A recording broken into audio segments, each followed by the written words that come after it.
Welcome to this journey through one of West Virginia's most haunting mysteries. A secret the New River kept for 6 decades before finally surrendering its dark truth. Tell us where you're watching from now, because this story will challenge everything you thought you knew about justice, memory, and the stories rivers tell in a way few other accounts can. We're about to delve into a mystery that began with a missing woman in 1933, disappeared into the murky depths of suspicion and rumor, and resurfaced 60 years later when drought exposed what fast, flowing water had concealed for generations. This is a story where the natural world itself became both grave and witness, where a community's silence proved as deep as the river canyon, and where the truth waited with infinite patience for the precise moment of revelation. It was the year 1933. The Great Depression had devastated the United States, transforming vibrant communities into struggling settlements where desperation became a daily companion. In the rugged mountains of southern West Virginia, where the New River carved its ancient path through limestone and sandstone, the situation was particularly dire. This was coal country, but mines were closing, families were fracturing, and the social fabric that had held communities together for generations was beginning to unravel in ways both visible and hidden. The New River is a paradox, a waterway so ancient that it actually predates the mountains through which it flows. While the Appalachian Range rose over millions of years, the river maintained its course, carving deeper and deeper into stone, creating a gorge that plunges more than 1,000 feet in places. This is the second oldest river in the world, a fact that lends it an air of permanence, of witness to epochs beyond human comprehension. In the early decades of the 20th century, the communities scattered along its banks existed in a kind of temporal isolation. Towns like Thurmond, Fayetteville, and the smaller settlements that clung to hillsides or nestled in narrow valleys operated on rhythms far removed from the accelerating pace of modern America. Here, families had lived for generations, their roots running as deep as the sycamore and river birch that lined the water's edge. They knew every bend in the river, every rapid, every pool where the current slowed and deepened. The river provided everything: fish for dinner tables, transportation before roads carved their way through impossible terrain, a rhythm to mark the seasons high and fierce in spring when snowmelt from distant mountains rushed downstream, low and languid in late summer when exposed stones created patterns like ancient runes. The constant sound of moving water became the soundtrack to life itself, a presence so persistent that people stopped hearing it consciously, though its absence would have been deafening. But rivers, for all their beauty and provision, are also places of danger and concealment. The New River's current could be deceptive, appearing gentle on the surface while harboring powerful undertows that had claimed lives throughout history. Its depths in certain sections exceeded 40 feet, deep enough to swallow secrets, deep enough to keep them. The winter of 1932 sliding into 33 was particularly brutal. Snow fell in heavy blankets across the mountains, and when it melted, the river swelled to frightening proportions, brown with sediment, roaring with barely contained power. In February, ice still clung to the banks despite occasional warm spells that promised spring. It was during this transitional time, when winter refused to release its grip but couldn't quite maintain its hold, that Eleanor Haskins disappeared. Eleanor Haskins was 28 years old, though those who knew her said she looked older, worn down by circumstances that had accumulated like sediment, layer upon layer, until they changed her fundamental composition. She had married young 16 to a man named Raymond Haskins, a coal miner whose prospects had seemed solid in the boom years of the 1920s. They had 3 children in quick succession, 2 boys and a girl, and lived in a modest frame house on the outskirts of a settlement called Meadow Creek, about 15 miles from the larger town of Fayetteville. By all accounts, the marriage was troubled from the start. Raymond possessed what people in those mountains called a dark temperament, a euphemism for violence that everyone understood but rarely named directly. Neighbors reported hearing arguments that carried across the hollow, though the practice of minding one's own business was practically a cultural commandment in communities where survival often depended on avoiding conflict. Eleanor attended church sporadically, and those who saw her noticed bruises she explained away with stories of clumsiness, of walking into doors, of falling on icy paths. The last confirmed sighting of Eleanor Haskins occurred on February 14, 1933, Valentine's Day, though such romantic notions had little currency in households struggling to keep food on the table. Several people saw her that morning at the general store in Meadow Creek, purchasing flour, lard, and tobacco. The store owner, a man named Virgil Patterson, later told investigators that Eleanor seemed agitated and kept looking over her shoulder, though he admitted he might be remembering details colored by what came after. She walked home along the dirt road that paralleled the river, carrying her purchases in a cloth sack. The road was empty that morning, the cold keeping most people close to their fires. No one saw her reach her house. No one saw what happened next. When Raymond Haskins returned from his shift at the mine that evening, he claimed Eleanor was gone. The house stood empty, children at school in the one-room building 3 miles away. Her coat remained hanging on its peg by the door. Her good shoes sat paired beneath the bed. The cloth sack from the general store lay on the kitchen table, its contents undisturbed.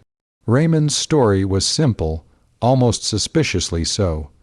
He said Eleanor had been talking for weeks about leaving, about going to live with a sister in Ohio, about escaping the hardship of their life.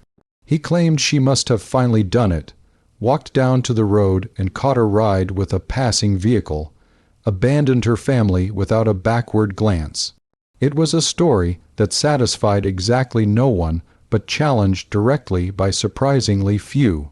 Sheriff Thomas Brennan was 53 years old in 1933, a man who had held his position for over 2 decades through a combination of competence and strategic blindness to certain types of trouble.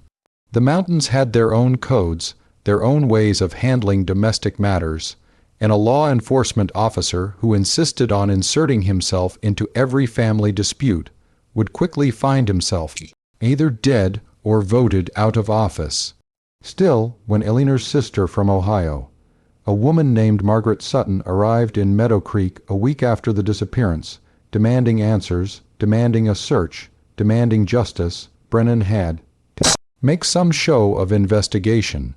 He questioned Raymond Haskins at length. The miner stuck to his story with the kind of consistency that suggested either truth or careful rehearsal. He seemed appropriately concerned but not devastated, appropriately confused but not panicked. He allowed Brennan to search the house, the outbuildings, the wooded area around the property. They found nothing suspicious, no signs of struggle, no blood, no indication of violence. Margaret Sutton refused to accept it. "My sister would never leave her children," she insisted, her voice rising in pitch and volume each time she made this declaration. "Never. She loved those babies more than her own life. Something happened to her. That man did something to her. But belief, however passionate, is not evidence." Brennan searched the riverbank near the Haskins property, thinking perhaps Eleanor had fallen in. Perhaps the ice had given way beneath her. The river in February was turbulent and opaque, carrying runoff from 100 mountain streams, impossible to see into beyond a few inches of depth. If Eleanor had entered the water, voluntarily or otherwise, the current would have carried her body downstream, possibly for miles, possibly wedging it beneath submerged logs or rocks where it might remain for years, gradually decomposing until nothing identifiable remained. The sheriff's office sent inquiries to neighboring counties, to Ohio, to anyone who might have given Eleanor Haskins a ride on February 14th. None materialized. Bus stations had no record of her. The few automobiles that traveled the road that day yielded no witnesses. It was as if she had simply dematerialized, transformed from solid flesh into mountain mist. After 3 weeks, the investigation quietly concluded. Sheriff Brennan's official report stated that Eleanor Haskins had likely left her family of her own volition, and that while her whereabouts remained unknown, there was no evidence of foul play. The case file was closed. Margaret Sutton returned to Ohio, furious and helpless, making threats about private investigators and justice that everyone knew she lacked the resources to fulfill. Raymond Haskins continued working at the mine. He hired a woman from a neighboring hollow to care for his children. Life, as it always does in the mountains, continued its relentless forward motion, grinding grief and questions into the sediment of history. But rumors persisted. They always do in small communities. People whispered about Raymond's violent temper, about fights so loud they woke neighbors a quarter-mile away, about Eleanor's fear, so palpable in her final months that it seemed to precede her into every room she entered. About the timing, how convenient that she disappeared on a day when no witnesses could be found, when the river ran high and dark and would surrender nothing. The children grew up without their mother, carrying unanswered questions that would shape the rest of their lives. 60 years is longer than most human lives. It's long enough for children to become elderly, for trees to grow from saplings to giants, for roads to be paved, and communities to be transformed. 60 years is long enough for almost everyone who remembered a particular February day to die, taking their memories and suspicions with them into graves that dot hillside cemeteries throughout Appalachia. Raymond Haskins lived until 1968, dying of black lung disease that claimed so many miners who breathed coal dust their entire working lives. He never remarried after Eleanor's disappearance, though whether this reflected loyalty, guilt, or simple disinterest was a matter of interpretation. His 3 children, Joseph, William, and Mary, survived to adulthood, though their lives bore the marks of maternal absence in ways both obvious and subtle. The house in Meadow Creek changed hands several times. The coal mine that had employed Raymond closed in the 1950s, part of the broader economic collapse that devastated the region. Young people left for cities, seeking work in factories and offices, leaving behind the elderly and the stubborn, those too attached to land and tradition to imagine life elsewhere.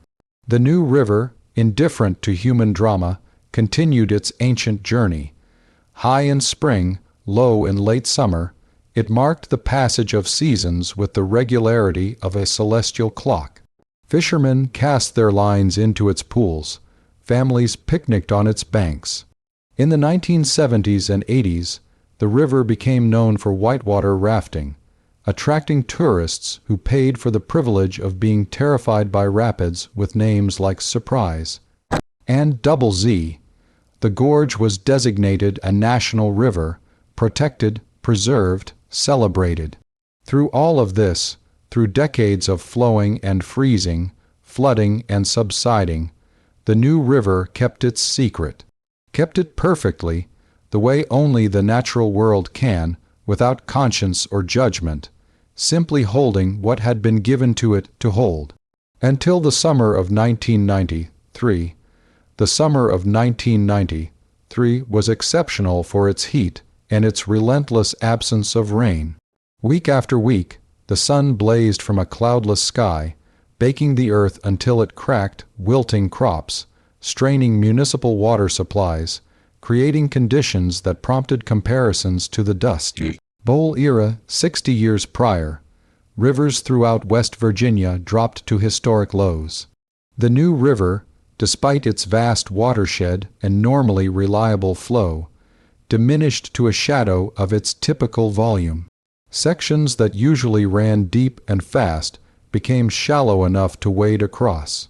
Rocks that had been submerged for decades, perhaps centuries, emerged into daylight, their surfaces covered with dried algae and the husks of dead mussels. Local newspapers ran stories about the drought's impact. Photographs showed riverboats sitting on exposed sandbars, their hulls tilted at absurd angles. Fishermen reported finding pools so warm and oxygen depleted that fish simply floated at the surface, gasping, dying from environmental stress. The exposed riverbed revealed artifacts from earlier eras: bottles, tools, even parts of old bridges that had collapsed decades before. It was in this context, on August 7, 1993, that two teenagers' brothers named Corey and Nathan Webb discovered something that would resurrect a mystery buried 6 decades deep. The Webb brothers had been exploring a section of the New River near Meadow Creek, poking around exposed banks with the combination of boredom and curiosity that characterizes rural adolescence. In summer, the area had been underwater for as long as anyone could remember, but the drought had exposed a small cove-like formation, almost like a cave mouth, where the river had eroded a pocket into the limestone bank. Corey, the older brother at 16, was the first to notice something unusual partially buried in the mud at the back of this exposed alcove.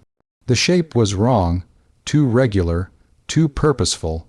What they found was an automobile engine block, corroded almost beyond recognition, but still identifiable by its basic configuration. Stranger still, wrapped around the engine block with heavy chain that had rusted but not completely disintegrated, was a metal trunk of the type common in the early 20th century. The brothers, understanding immediately that they had found something significant, ran to get their father. Within hours, the Fayette County Sheriff's Department had been notified. Deputies arrived to secure the scene, though after 60 years, contamination was hardly a pressing concern. The recovery operation took most of the next day. The engine block, designed to be heavy and now made heavier by 6 decades of mineral accumulation, required a truck with a winch to extract from its resting place. The trunk was removed more carefully, though its lock had long since corroded away, and water and sediment had penetrated every seal. Sheriff William Grayson, no relation to Thomas Brennan, who had died in 1978, understood immediately the historical significance of what had been found. The method of disposal, the location, the approximate age of the artifacts all pointed to a story from an earlier era, a story that might finally be told. The trunk was opened at the sheriff's department, witnessed by deputies, a county medical examiner, and a representative from the state police. Inside, nested within layers of what had once been fabric, but was now an unidentifiable sludge, were human remains. Specifically, bones, a skull, portions of a rib cage and pelvis, smaller bones of hands and feet, the femurs, tibias, fibulas. Teeth, remarkably preserved by the chemical composition of enamel, still anchored in the jawbone. The skeleton was incomplete water, and time had claimed some pieces, but what remained was sufficient for analysis. The medical examiner, Dr. Patricia Cornwall, made several immediate observations. The bones belonged to an adult female, based on pelvic structure. She had been between 25 and 35 years old at death. She had given birth at least twice, evidenced by changes to the pelvis. She had suffered multiple healed fractures during her lifetime, including to ribs and to the left arm, suggesting repeated physical trauma. Most significantly, the skull showed evidence of catastrophic injury, a fracture to the rear portion of the cranium consistent with a powerful blow from a blunt object. This injury would have been immediately fatal or nearly so. This was not a drowning. This was not an accident. This was murder, wrapped in chain, weighted down with an engine block, and thrown into the New River sometime in the distant past with the clear intention that it would never be found. But whose murder? The investigation into the identity of the remains moved forward with the methodical care of modern forensic science, applied to historical mystery. Dental records, where they existed from the 1930s, were consulted. Missing persons reports from the era were reviewed. Local historians were interviewed about unsolved disappearances. It took less than a week to make a tentative identification. The dental records, surprisingly well preserved in the files of a Fayetteville dentist who had practiced from 1920 to 1948, matched precisely. The age, sex, and evidence of birth aligned. The timing of the disappearance correlated with the estimated time the remains had been in the water, accounting for the methods of dating available in 1993. The body in the trunk was almost certainly Eleanor Haskins, missing since February 14, 1933. With identification came the grim work of reconstructing what had happened 60 years prior. The physical evidence told a clear story, though the human motivations behind it remained subject to interpretation and speculation. Eleanor had been killed by a blow to the head. The force required to create such a fracture suggested rage, violence, the kind of explosive anger that ends in irreversible action. Her body had been placed in the trunk, while still clothed fragments of fabric found with the remains included what appeared to be cotton and wool consistent with 1930s women's clothing. The engine block was from a Ford Model A, a popular vehicle in the early 30s. Raymond Haskins had owned a Model A, according to county vehicle registration records that miraculously still existed in a courthouse basement. He had reported it sold in March of 1933, roughly a month after Eleanor's disappearance, to a buyer whose name appeared in the records but whom investigators could never locate, likely because the name was false, a paper transaction to explain the vehicle's disappearance. The chain had been purchase-quality logging chain, 3/8 inch diameter, the type used throughout the mountains for towing and hauling. Such chain was common enough that tracing it to a specific buyer 60 years later was impossible. The location where the trunk was found, while some distance downstream from the Haskins property, was consistent with where an object thrown from a particular access point would eventually settle. According to experts in river hydrology consulted by investigators, there was a spot about half a mile from the Haskins house where the old road came close to the river's edge, where a man could back a vehicle to within 20 feet of the water, where in February, with high flow and ice, he could push something heavy over the bank and watch it disappear into dark current, confident it would never be seen again. Raymond Haskins had been wrong about that last part, though his error took 60 years to manifest. Joseph, William, and Mary Haskins were in their late 60s by 1993. Joseph lived in Pennsylvania, William in Ohio, Mary in Florida. All three had left West Virginia as young adults and rarely returned, their exodus a common pattern among those who grew up in the shadow of Appalachian hardship. Sheriff Grayson contacted each of them, informed them of the discovery, asked if they would be willing to speak about their memories of February 1933 and its aftermath. All three agreed, though each conversation revealed fractures that had never healed, wounds that 6 decades had failed to close. Joseph, the oldest, remembered most. He had been 9 years old when his mother disappeared, old enough to retain clear memories of the days surrounding her vanishing. He remembered his father's strange calm in the face of crisis, the way Raymond had seemed almost relieved rather than panicked. He remembered being told his mother had left them, that she didn't love them enough to stay, a narrative that shaped his entire childhood and left him with abandonment issues that manifested in failed marriages and estranged relationships with his own children. "I knew it wasn't true," Joseph told Cher F. Grayson during a telephone interview that was recorded and later entered into case files. "Even at 9, I knew my mother would never leave us. But what could I do? I was a child. And when you're told something often enough, even when you know it's a lie, part of you starts to believe it. Or at least starts to doubt your own certainty." William, 2 years younger than Joseph, had more fragmented memories. He recalled his mother's gentleness, her singing, the way she would brush his hair before bed.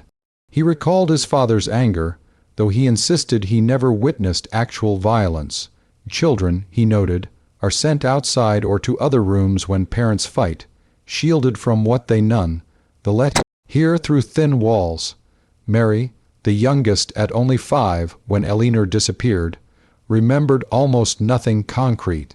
Her mother existed in her memory as a feeling rather than a person, a sense of safety and warmth that vanished one day and never returned.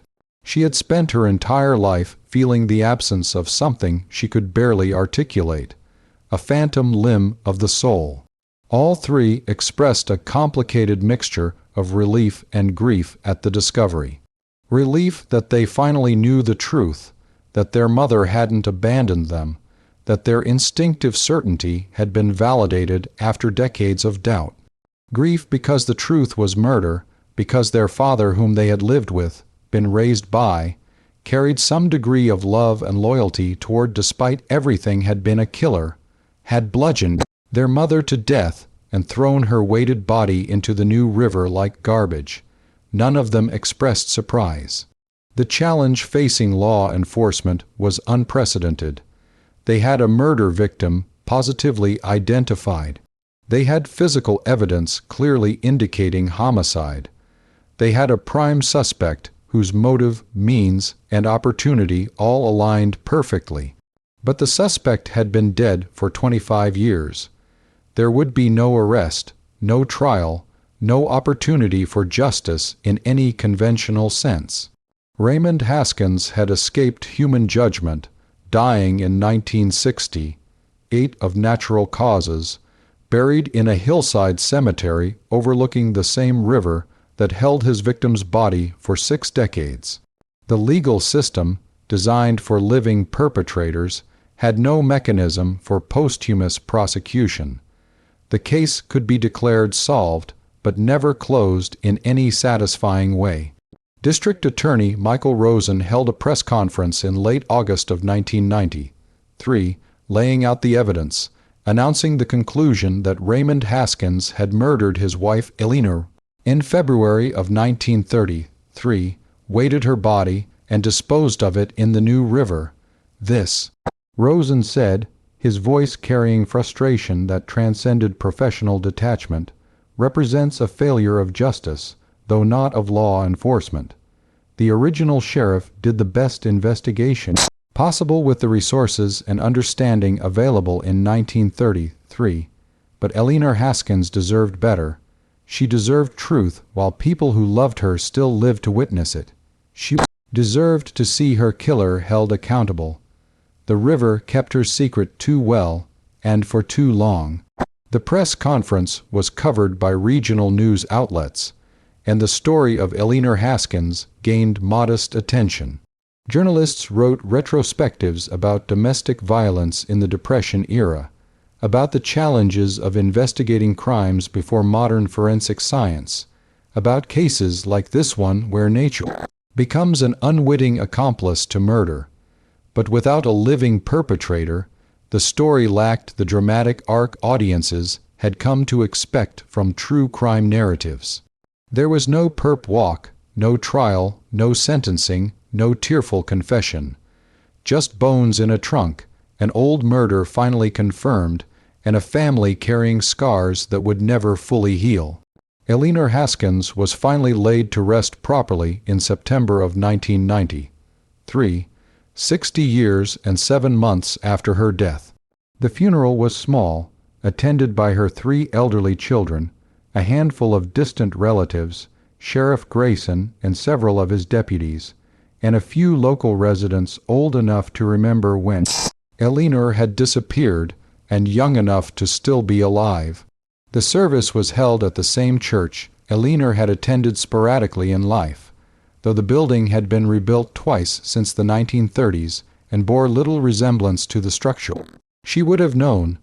The pastor, a young man who had not been born when Eleanor died, spoke about mercy, about truth, about God's infinite capacity to see what humans conceal. The casket purchased by Joseph, William, and Mary, who split the cost, equally held the reassembled remains of their mother, along with personal items they had saved from childhood. A photograph, a lock of hair Mary had somehow kept for 6 decades, a handkerchief embroidered with Eleanor's initials. She was buried in Meadow Creek Cemetery, on a hillside with a view of the river that had been both her grave and eventual revealer. The headstone, simple granite, bore her name, her birth year of 1905, her death year of 1933, and a single-line inscription chosen by her children, "Lost, then found." Forever remembered. The funeral brought a measure of closure, though that word feels insufficient to describe the complex emotions involved in burying a mother 6 decades after her murder. Joseph wept openly, years of suppressed grief finally finding release. William stood stoic, his face carved from stone, shaking hands with attendees with mechanical politeness. Mary clutched her adult daughter's hand and stared at the casket, as if trying to reconcile the mother she barely remembered with the bones being lowered into earth. After the service, after the casket had been interred and mourners had dispersed, the 3 siblings stood together at the grave for a long time, saying nothing, just existing in the presence of Mother they had lost twice, once to murder, once to lies, and were only now reclaiming. The New River returned to normal levels in the autumn of 1993, fed by September rains that ended the drought. The small alcove where Corey and Nathan Webb had made their discovery disappeared again beneath dark water, returning to the state it had maintained for 60 years. The rocks and sandbars that had emerged during the low water submerged once more. The river resumed its ancient journey, carving imperceptibly deeper into stone, carrying water from mountain springs to distant oceans, indifferent to human drama. But the story of what the river revealed continued to ripple outward. Local newspapers ran follow-up articles. True crime writers contacted Sheriff Grayson, requesting interviews, proposing book deals that would tell Eleanor's story to wider audiences. Some did publish accounts, adding Eleanor Haskins to the catalog of murdered women whose stories serve as both memorial and warning. More significantly, the case prompted a review of other unsolved disappearances from the Depression era. How many other secrets did the New River hold? How many other bodies, weighted down with chains and engine blocks and deliberate malice, rested in its depths, waiting for the right combination of drought and luck to bring them to light? In 1994, the Fayette County Sheriff's Department, with assistance from state police, conducted a systematic search of river sections during low water periods. They used sonar equipment, metal detectors, and teams of divers in deep pools. They found nothing, no more trunks, no more weighted remains, no additional revelations. This absence of further discoveries could mean several things. Perhaps Raymond Haskins was unique in his method of disposal, or at least unique in being caught. Perhaps other bodies had been carried farther downstream, beyond the search area, lost in the maze of channels and pools that characterize the river's journey. Perhaps the river had already done its work of decomposition and dispersal, returning remains to the elemental cycle from which they came. Or perhaps Eleanor Haskins was simply unlucky in her killer's choice of disposal method, unlucky in the depth where her body came to rest, unlucky in everything except the eventual revelation that allowed her children to finally know the truth. The Eleanor Haskins case became a touchstone for discussions about domestic violence, particularly in rural communities where isolation and cultural norms conspire to conceal abuse. Advocates used her story to illustrate the dangers women faced in eras when they had few legal protections, limited economic independence, and social expectations that prioritized marriage stability over individual safety. Historical researchers examined Depression-era records with renewed interest, discovering that Eleanor's case was far from unique. Women disappeared with disturbing frequency in the 1930s, their absences explained away by stories of abandonment, of running off with other men, of choosing freedom over family.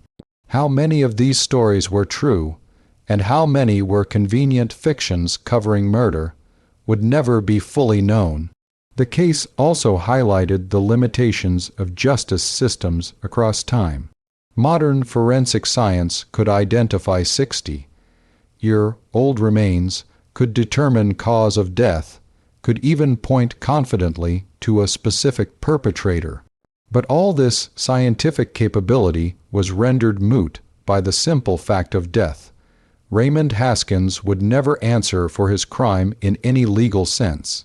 His victims, Eleanor directly, and her children indirectly, would never witness accountability.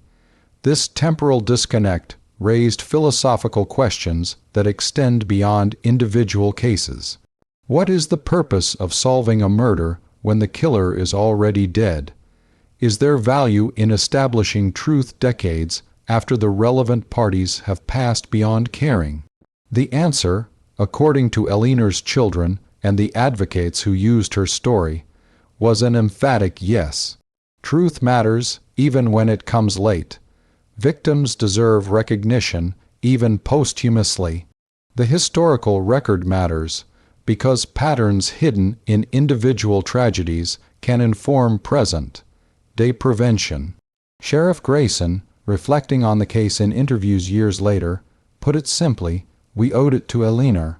We owed it to her children.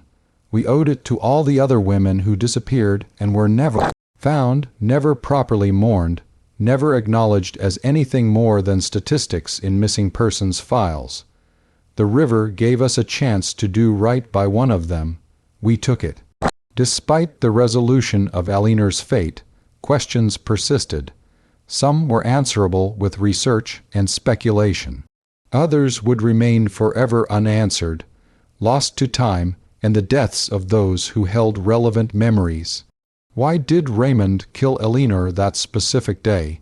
Was it a culminating explosion of long, simmering rage, or was there a specific trigger, an argument, an accusation, a moment when violence escalated beyond what even their troubled marriage had previously experienced?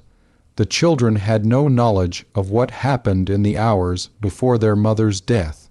No witnesses came forward, even after the revelation, to say they had heard or seen anything unusual on February 14, 1933. How did Raymond physically accomplish the disposal? The logistics were complex. He would have needed to kill Eleanor, conceal her body temporarily, acquire or already possess the engine block and trunk, wait for an opportunity when the children were absent, transport everything to the river access point, and complete the disposal, all without being observed in a community where people noticed when neighbors did anything unusual. The most likely scenario, reconstructed by investigators, was that Raymond killed Eleanor during the day on February 14th, while the children were at school. He placed her body in the trunk, which may have already been stored in an outbuilding. The engine block came from his Model A, which he later reported sold but likely disposed of in pieces to eliminate evidence.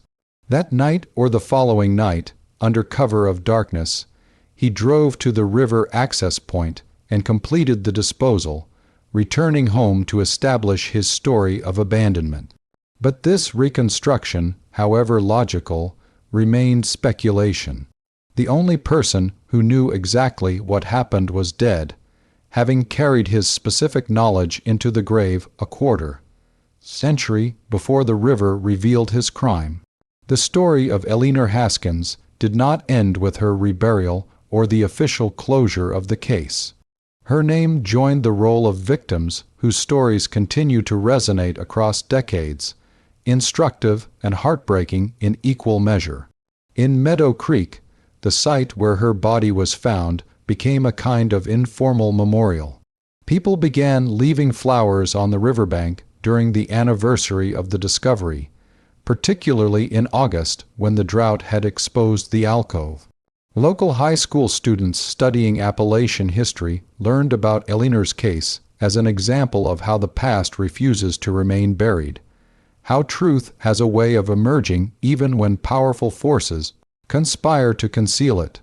For the Webb brothers, Corey and Nathan, who made the initial discovery, the experience shaped their lives in unexpected ways. Corey went on to study forensic anthropology in college, directly crediting the Eleanor Haskins case as his inspiration. He later worked with law enforcement agencies on cold cases, helping to identify remains and bring closure to families waiting for answers. Nathan became a journalist specializing in investigative reporting, drawn to stories where institutional power had failed vulnerable people. For Eleanor's children, the revelation brought a complicated peace. Joseph lived until 2007, and according to his children, he seemed lighter in the years after 1993, as if a burden he had carried since childhood had finally been lifted. William and Mary both survived into the 21st century, maintaining close contact in a way they never had before the discovery, united by their shared understanding of what they had lost and what they had finally regained. The Eleanor Haskins case forces contemplation of justice in its broadest sense, not merely the legal machinery of prosecution and punishment, but the deeper human need for truth, acknowledgement, and remembrance. Raymond Haskins escaped conventional justice. He lived 35 years after murdering his wife, raised the children whose mother he killed, died of natural causes, and was buried with full funeral rites. No judge sentenced him, no jury condemned him, he never spent a day in prison for his crime, yet he also lost. His wife's body, which he believed permanently concealed, was found and identified. His crime was exposed and publicly condemned. His children learned the truth and understood, finally, that their instincts had been correct. Their mother hadn't abandoned them, she had been murdered. His name became synonymous not with victimhood or sympathy, but with domestic violence and murder. His grave, unlike Eleanor's, received no flowers, no pilgrims, no remembrance beyond the grudging acknowledgement of his existence. Is this justice? The question has no single answer. For those who believe accountability must occur in the perpetrator's lifetime, the Haskins case represents failure. For those who believe truth itself has value regardless of temporal limitations, it represents success. For Eleanor's children, it represented both the bittersweet recognition that they finally knew the truth, even though that truth came decades too late to matter in the ways they most wanted it to. There is a kind of poetry in how Eleanor's story resolved. For 60 years, the river kept its secret perfectly. Fast water and dark depths concealed what human investigation could not uncover. But the river, unlike humans with their motivated forgetting and convenient blindness, held no allegiance to concealment. It simply was, flowing and containing, neither hiding nor revealing, just being. When conditions changed, when drought reduced the water to historic lows, when the alcove emerged into daylight, when two curious teenagers happened to explore that particular section on that particular day, the river surrendered its secret without resistance. Not through any moral imperative or sense of justice, but simply because the physical conditions that had maintained concealment no longer existed. This intersection of natural process and human discovery speaks to something fundamental about truth itself. Given enough time, given the right circumstances, truth emerges. It may take 60 years. It may require the precise alignment of drought and curiosity and forensic capability. But concealment, however carefully planned, is ultimately temporary. The universe, indifferent to human machinations, has no investment in maintaining lies. Raymond Haskins made a calculation common to murderers throughout history, that by removing the body, by eliminating the most concrete evidence of his crime, he could escape consequence. For 6 decades, this calculation appeared sound. He lived his life. He avoided prosecution. He died what most would call a natural death. But his calculation failed to account for geological time, for the river's ancient patience, for the simple fact that nature operates on scales that dwarf human planning. What he thought permanently hidden was merely temporarily concealed, waiting with mineral patience for revelation. Joseph, William, and Mary Haskins each processed the revelation of their mother's murder differently, but all three made choices in its aftermath that suggested a determination to extract meaning from tragedy.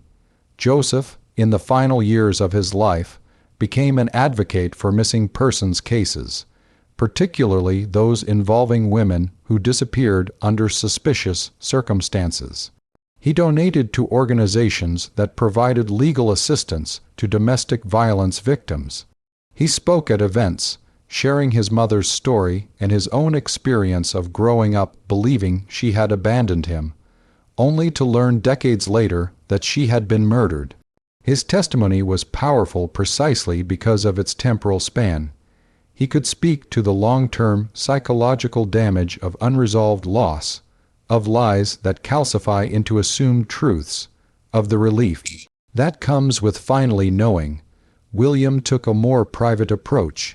He researched his mother's life before marriage, traveling to the small town where she had grown up, speaking with distant relatives who still lived there, piecing together a portrait of Eleanor as a young woman, her hopes, her personality, her dreams before they were foreclosed by circumstances. He created a family archive, collecting photographs, documents, memories from anyone who had known her. This archive, donated after his death to the West Virginia Historical Society, ensured that Eleanor would be remembered as more than a murder victim, as more than bones in a trunk. She would be remembered as a person who had lived, who had mattered. Mary established a small memorial scholarship at Fayette County High School, awarded annually to a female student pursuing higher education. The scholarship was named for Eleanor Haskins and came with a requirement that recipients read about Eleanor's case and write an essay reflecting on domestic violence, justice, or the importance of speaking truth to power. Through this mechanism, Eleanor's story would be told to new generations, her death given ongoing purpose. The attention generated by Eleanor's case prompted law enforcement agencies throughout West Virginia and neighboring states to re-examine cold cases from the Depression era. The 1930s, with their combination of economic desperation, social upheaval, and limited investigative resources, represented a kind of blind spot in historical criminal justice, a decade where crimes could be committed and concealed with relative ease. Several cases shared similarities with Eleanor's disappearance.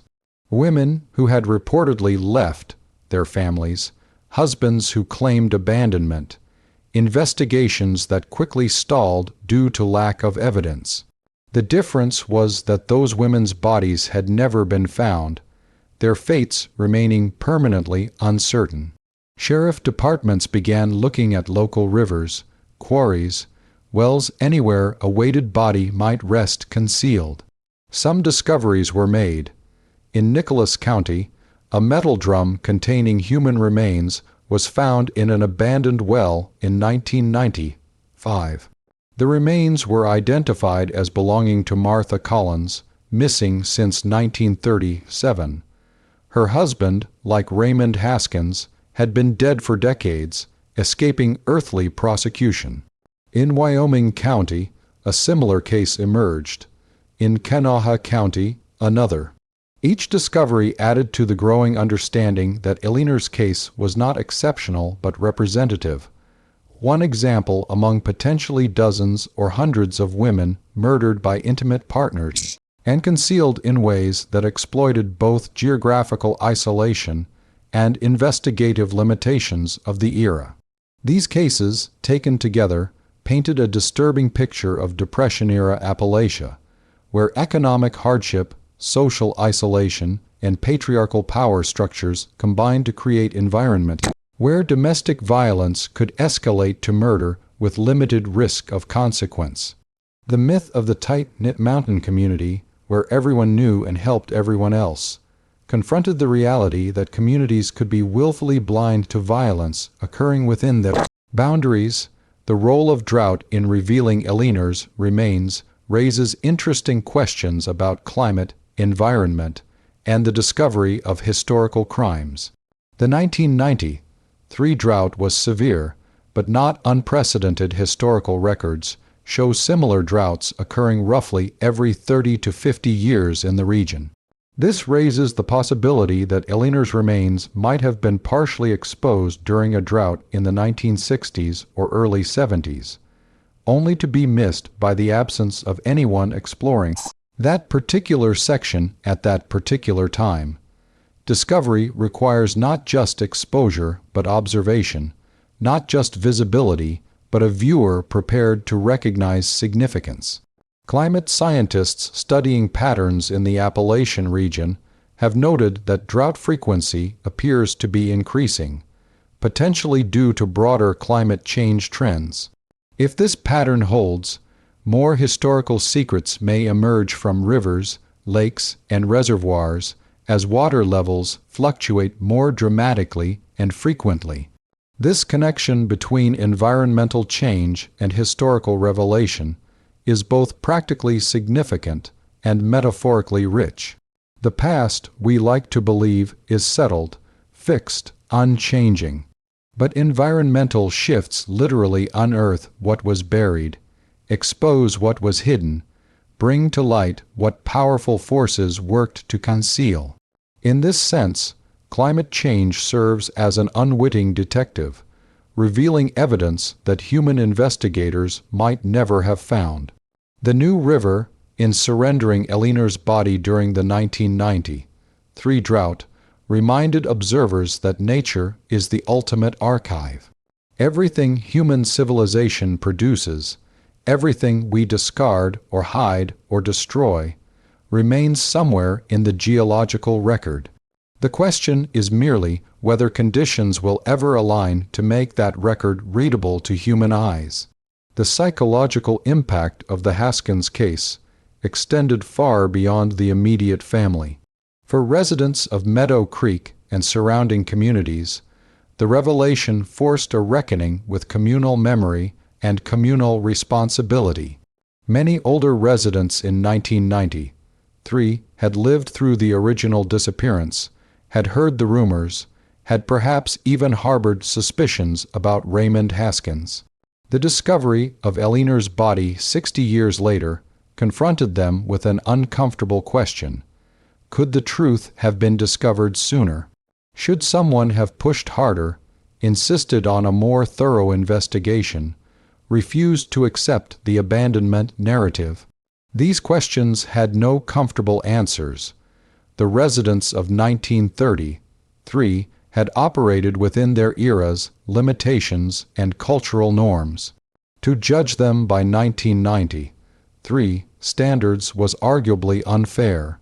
Yet the fact remained that Eleanor had been murdered, her body concealed, her children lied to, and no one had successfully challenged the official story until the river did it for them 60 years later. This tension between understanding historical context and demanding ethical action regardless of era characterized much of the community reflection following the case. Churches held services examining themes of witness, courage, and moral responsibility. School curricula incorporated Eleanor's story as a case study in bystander intervention and the dangers of accepting convenient narratives. For domestic violence advocates, the psychological dimensions extended even further. Eleanor's case illustrated the isolating effects of abuse, the ways victims become separated from support networks, the patterns of escalation that culminate in violence. Her story became a teaching tool, a way to help people recognize warning signs, understand the dynamics that trap victims, and appreciate the courage required to intervene. Throughout Eleanor's story, chance played a determinative role at multiple points. Chance that Raymond's violence escalated to murder on February 14th, rather than on some other day when circumstances might have led to discovery. Chance that the disposal site proved as secure as it did, concealing the body for 6 decades. Chance that the 1993 drought was severe enough to expose the alcove. Chance that Corey and Nathan Webb chose that day to explore that section of river. Chance that modern forensic techniques had advanced sufficiently to identify remains and establish cause of death. Remove any single element of chance, and the story unfolds differently. If the drought had been less severe, Eleanor's remains might have stayed concealed for another 60 years, until everyone who remembered her had died. If the Webb brothers had explored a different section of river, the discovery might never have occurred. If forensic science had been less advanced, identification might have been impossible. This role of chance raises theological and philosophical questions that religious leaders and thinkers grappled with in the case's aftermath. For those with faith in divine providence, the timing of discovery suggested cosmic justice, Eleanor's truth, emerging at the precise moment when her children were old enough to seek closure but young enough to receive it. For those with more secular worldviews, the timing was merely fortunate coincidence, the mathematical inevitability of random events eventually aligning in meaningful patterns. Both interpretations acknowledge the same fundamental reality. Truth's emergence from concealment often depends on factors beyond human control. We can investigate, we can search, we can refuse to forget. But sometimes discovery requires nature's cooperation, time's passage, and chance's random favor. Eleanor's story, like many true crime cases that capture public attention, began to take on life beyond its factual boundaries. Local writers incorporated elements of her case into fiction, creating stories that used her disappearance as inspiration while fictionalizing details. Poets wrote elegies imagining her final moments. Playwrights staged productions examining themes of justice, memory, and environmental revelation. This cultural proliferation of Eleanor's story served multiple functions. It kept her memory alive, ensuring she would not be forgotten once news coverage faded. It provided frameworks for processing the disturbing facts of her murder and concealment. It allowed creative exploration of themes the case raised: domestic violence, environmental witness, delayed justice, in ways that purely factual accounts could not achieve. Some of Eleanor's descendants expressed ambivalence about this cultural appropriation of their family tragedy.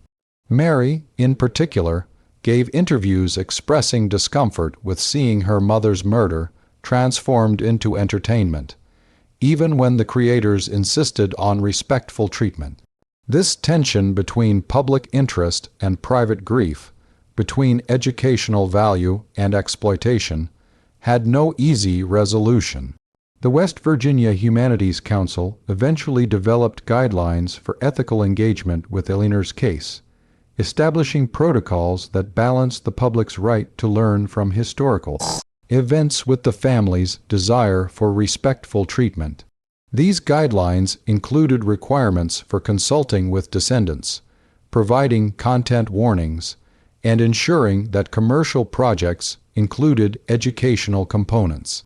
The distance between 1933 and 1993, 60 years that witnessed profound social transformation, shaped how Eleanor's story was received and interpreted.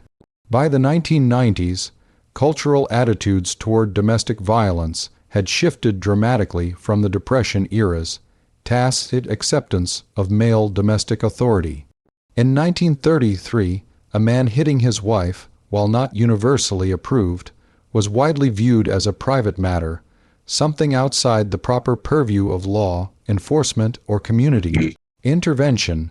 The phrase rule of thumb, according to popular etymology, referred to the legal principle that a man could beat his wife with a stick no thicker than his thumb. While this etymology is disputed by historians, the fact that the story persisted in cultural memory speaks to historical attitudes toward domestic violence. By 1993, these attitudes had changed substantially, though far from completely. Domestic violence was recognized as criminal behavior. Law enforcement agencies had specialized units for investigating such crimes. Shelters existed to provide refuge for victims. Cultural messaging increasingly framed domestic violence as unacceptable rather than unfortunate. Eleanor's case served as a bridge between these eras, illustrating both how far society had progressed and how much further it needed to go. Her murder in 1933 went essentially unprosecuted due to combination of limited evidence and limited cultural will to pursue a domestic violence case aggressively. Her case's resolution in 1993 occurred in a context where such crimes were taken seriously, where forensic science could establish facts, where public opinion demanded answers. This historical comparison made Eleanor's story particularly valuable for educational purposes, demonstrating tangibly how social attitudes shape justice outcomes, how systemic change matters, how individual tragedies occur within larger cultural contexts. Memory, both individual and collective, formed a crucial subtext throughout Eleanor's case. For 60 years, different communities held different memories of her disappearance. Her children remembered fragments their mother's presence, then absence, then the narrative of abandonment that shaped their understanding for decades. Their memories were colored by trauma, by the lies they were told, by the psychological necessity of reconciling love for their father with suspicion about his role in their mother's disappearance. The Meadow Creek community remembered rumors, whispered suspicions, Raymond Haskins's reputation for violence. But these memories were contested, uncertain, impossible to verify. Some residents genuinely believed Eleanor had left. Others suspected murder but lacked proof. Memory without confirmation becomes unreliable over time, subject to revision and doubt. Raymond himself presumably carried the most accurate memory of what happened on February 14, 1933. But he chose silence, carrying his knowledge to the grave, leaving everyone else to work with fragmentary memories and incomplete information. The river, in its way, held the most perfect memory Eleanor's body, preserved in its depths, containing evidence that would eventually tell the true story. This natural archive proved more reliable than human recollection, more permanent than oral testimony, more trustworthy than any witness statement. The contrast between human memory's fragility and environmental preservation's durability suggests that the natural world may be a more reliable historian than humanity itself. Trees record climate history in their rings. Ice cores preserve atmospheric composition across millennia. Rivers hold what is given to them, returning it when conditions allow. The Haskins case inspired ongoing efforts to solve other Depression-era disappearances throughout Appalachia. Cold case units in multiple states began systematic reviews of files from the 1920s through 1940s, looking for cases that shared characteristics with Eleanor's disappearance. These efforts faced significant challenges. Many records from that era had been lost, destroyed in courthouse fires, discarded during office cleanups, simply disintegrated through decades of improper storage. Witnesses were dead. Physical evidence, where it existed, had degraded beyond usefulness. The landscape itself had changed, with rivers dammed, valleys flooded for reservoirs, development transforming geography in ways that made historical locations difficult to reconstruct. Despite these obstacles, some successes emerged. Advanced search techniques, including ground-penetrating radar and aerial imaging, helped locate remains in cases where general locations could be established. DNA analysis, improving continuously through the 90s and 2000s, allowed identification of remains that would have been anonymous in earlier eras. By 2010, over 40 Depression-era disappearances in West Virginia alone had been resolved through investigations inspired partly by the Haskins case. Each resolution brought closure to descendants, added detail to historical understanding, and reinforced the principle that time does not erase responsibility, that old crimes deserve investigation. Regardless of how many decades have passed, Eleanor Haskins's story invites meditation on fundamental questions about justice, truth, and time. What does it mean to solve a murder 60 years after the fact? What purpose does truth serve when it arrives too late to punish the perpetrator or comfort the victim? These questions have practical and metaphysical dimensions. Practically, solving cold cases matters because it provides closure for families, corrects historical records, and reinforces social commitment to justice regardless of temporal distance.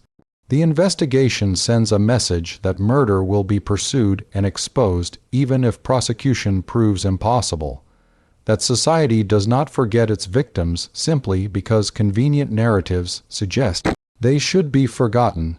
Metaphysically, the questions probe deeper.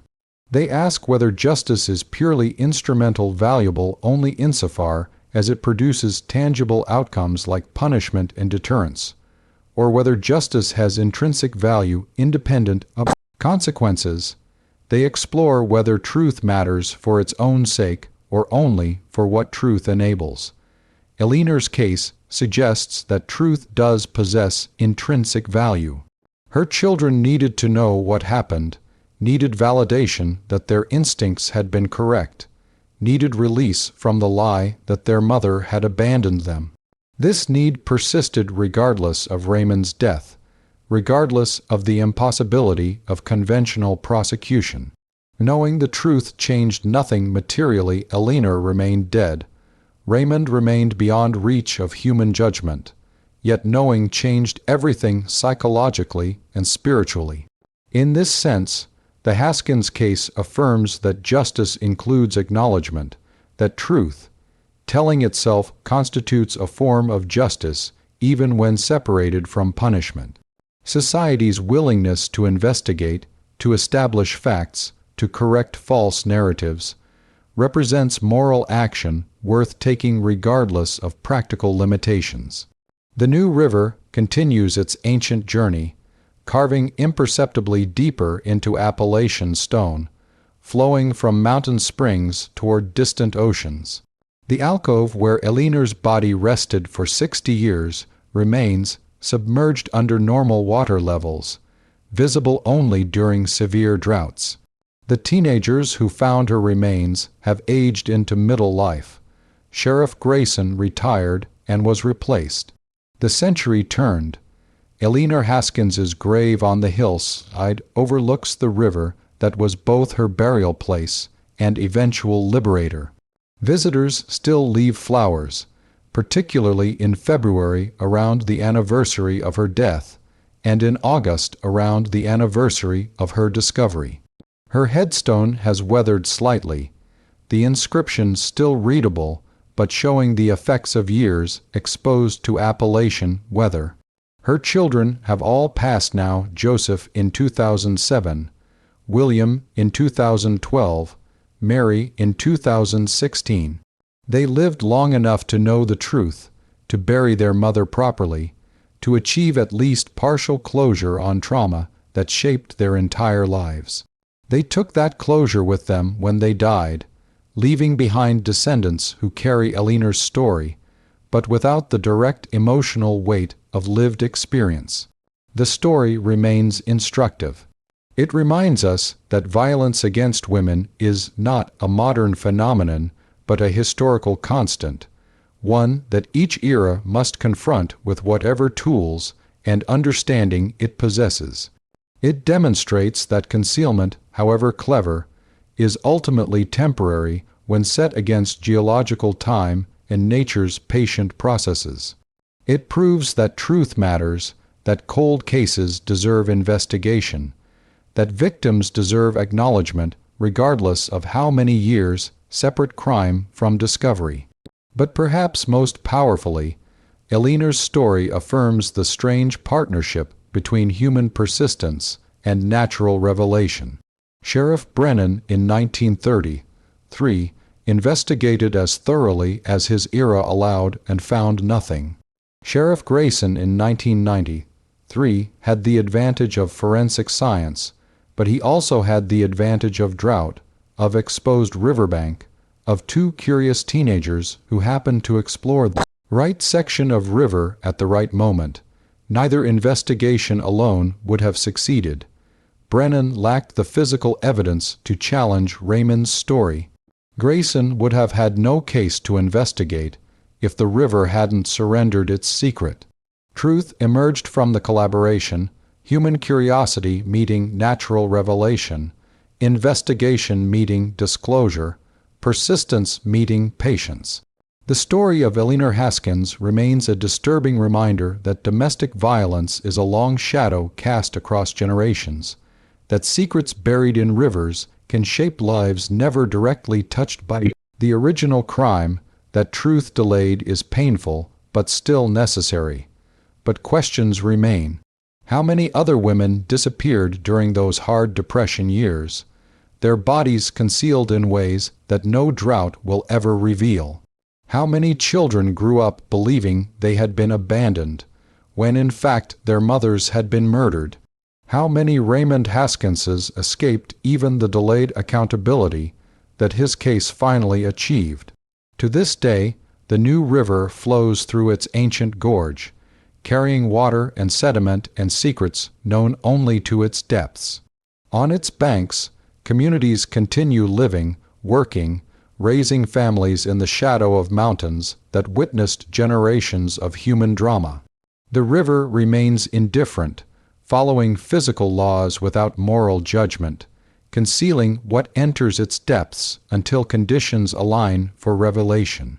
And on silent nights, when fog rises from the river's surface and moonlight catches on moving water, people still report a strange unease when passing the section near Meadow Creek, where Eleanor's body rested for 60 years. Whether this represents genuine psychic residue or merely the power of story to shape perception is unknowable. But the unease persists, a reminder that places remember in ways that transcend human consciousness, that tragedy leaves marks on landscape as surely as on human hearts. If this journey through darkness and revelation has resonated with you, if you find yourself pondering how many stories remain submerged in rivers both literal and metaphorical, then consider subscribing to this channel. There are many more untold stories waiting to be examined, mysteries buried in time that deserve light, voices silenced that deserve to be heard. Leave a like if this account provoked reflections that go beyond mere entertainment, and comment sharing your perspectives on justice delayed, truth revealed, and the stories that rivers tell. Until next time, remember that the past is never truly past, that truth waits with infinite patience, and that some secrets can only be kept as long as nature allows.